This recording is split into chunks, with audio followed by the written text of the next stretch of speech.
Halo, ketemu lagi di vlog Juru Baca. Saya Sanas Pahani. Kita ngobrolin puisi lagi. Kita ngobrolin soal teori puisi atau teori sastra. Perlu nggak sih kita tahu itu gitu sebelum kita menulis puisi atau sesudah kita menulis puisi gitu. Nah, saya berpikirnya pertanyaan awalnya adalah buat apa sih teori itu dibikin gitu. Teori apapun ya dalam tradisi ilmiah gitu yang hendak kita bangun misalnya atau yang sudah kita miliki gitu, eh, pasti karena satu, apa yang hendak dibuat teorinya itu kita anggap berguna untuk kehidupan manusia meskipun tidak semua manusia menyadarinya ya, teori tentang gravitasi misalnya gitu, buat apa sih ditemukan, buat apa sih dipikirin gitu, buat apa sih dipelajari di sekolah gitu. Karena banyak hal dalam kehidupan kita terkait dengan teori yang sangat mendasar itu gitu kan. Teori tentang apa ya, misalnya pertanian, pertumbuhan tanaman, belajar biologi, belajar binatang, buat apa sih gitu. Karena itu ada kaitan dengan ilmu peternakan, di mana di situ ada biologi terapan gitu. Bagaimana biologi diterapkan misalnya gitu, bagaimana menghasilkan ternak yang cepat besar, bagaimana mencukupi kebutuhan gizi, ujung-ujungnya akan ke sana misalnya gitu. Nah, maka ilmu tentang hewan atau zoologi jadi berkembang, jadi biologi, jadi terus kita kaji sampai hari ini misalnya gitu. Nah, jadi prinsipnya adalah kalau saya, teori itu dibikin karena satu, apa yang hendak kita buat teorinya itu yang berguna untuk manusia. Yang kedua, kenapa perlu ada teori? Teori itu adalah abstraksi, simplifikasi, sistematisasi dari sebuah pengetahuan kita tentang sesuatu. Tujuannya apa? Supaya mudah dipelajari, mudah dikuasai, tidak mencari-cari lagi gitu, karena sudah ada teorinya gitu. Nah, itu yang kedua. Nah, yang ketiga, kita ingin sebanyak-banyaknya orang mengetahui tentang hal itu, tertarik dengan hal itu. Dan itu kita yakini adalah yang terbaik bagi kemanusiaan secara menyeluruh gitu. Karena itu,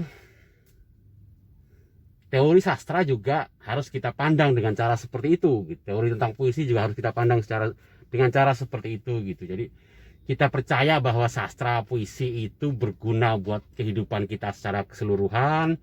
Yang kedua, dengan mempelajarinya itu mudah dipelajari. Nah, yang ketiga, kita ingin sebanyak-banyaknya orang mencintai puisi, mencintai sastra, dan menyukainya begitu. Nah,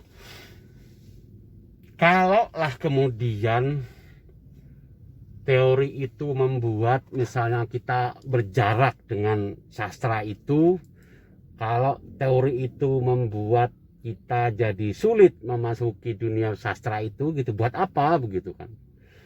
Tapi kan tidak begitu, mungkin cara mengajarkannya yang membuat dia seakan-akan menyeramkan, seakan-akan menakutkan begitu.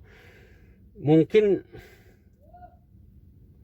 bahan pengajaran yang tersedia itu yang membuat sastra, yang membuat apa namanya, teori sastra, teori puisi itu menjadi menakutkan begitu. Nah, saya sebagai orang yang tidak berlatar belakang sastra secara pendidikan formal, mencoba membuat pendekatan saya sendiri gitu, yang buat saya itu menyenangkan, buat saya itu membuat saya semakin nyaman gitu mendekati. Dan teori-teori yang saya saya pelajari itu benar-benar saya saat itu sedang membutuhkan memahami bagian itu. Akhirnya bagi saya sendiri terciptalah sebuah serangkaian teori yang bukan saya yang membuat tentu saja gitu. Saya mencomot dari banyak tulisan, artikel ilmiah atau esai-esai ilmiah yang ditulis oleh orang-orang yang sangat mengerti itu gitu. Dan kemudian saya menyusunnya secara tidak terlalu sistematis gitu, seperlunya saya saja gitu, sehingga terciptalah sebuah serangkaian metode yang buat saya itu penting, buat saya itu bisa untuk membuat saya nyaman bekerja dengan ketika menulis puisi atau ketika menulis esai, kritik, katakanlah begitu, atau apresiasi gitu. Dan ketika saya menjelaskan apa itu puisi, itu pandangan saya tentang teori, tentang perlu nggak sih kita belajar teori itu. Jadi jawabannya adalah perlu dengan pertimbangan 3 hal itu. Tetapi kalau cara mengajarkannya salah atau cara menjelaskannya salah gitu, memang bisa terjadi seakan-akan itu kayak sulit banget, seakan rumit, seakan malah justru jadi penghalang kita untuk masuk ke dalam penikmatan puisi. Mudah-mudahan menjelaskan, dan pembicaraan ini bisa panjang sebenarnya, bisa kemana-mana. Banyak teori yang bisa kita bicarakan lagi. Terima kasih. Ketemu lagi di video berikutnya.